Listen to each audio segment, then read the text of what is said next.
माते परी देतो धीर, म्हणे आता तरी फिर. माते परी देतो धीर, म्हणे आता तरी फिर. म्हणे आता तरी फिर, म्हणे आता तरी फिर. प्रभू येशू ख्रिस्ताच्या सर्वोत्तम नावामध्ये सर्वांचे मनपूर्वक अभिवादन.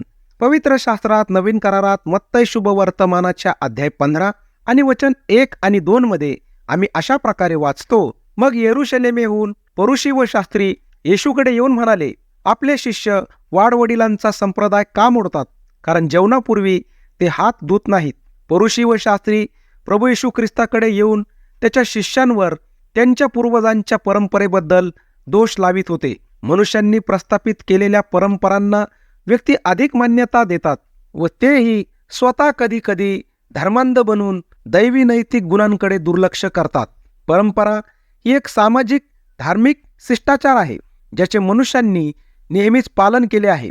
परंपराद्वारे मानवांनी एकमेकांबद्दल दया, ममता आणि कृपा दाखविण्यास प्रेरित केले पाहिजे. परंतु पाप तर मनुष्यास या विपरीत करण्यास प्रोत्साहित करते आणि त्यामुळे मनुष्य देवासमोर अपराधी ठरतो. देव तर खरा न्यायाधीश आहे. तो दोषी व्यक्तीला कधीही निर्दोष ठरवित नाही. या कारणामुळेच पापी मनुष्यांना देवाच्या न्यायापासून वाचविण्याकरिता प्रभू येशू ख्रिस्त वधस्तंभावर बलिदान झाला. तो मरण पावला व मरणातून पुन्हा तिसऱ्या दिवशी गौरवाने जिवंत उठला आहे. म्हणूनच आज जो कोणी त्याच्यावर विश्वास ठेवतो त्याचे तारण होते. प्रभू येशू ख्रिस्तावरील विश्वासाने तुमचे तारण व्हावे हीच तुमच्यासाठी देवाकडे आमची प्रार्थना आहे. असे करण्यास परमेश्वर देव आपले सहाय्य करो. धन्यवाद. माझा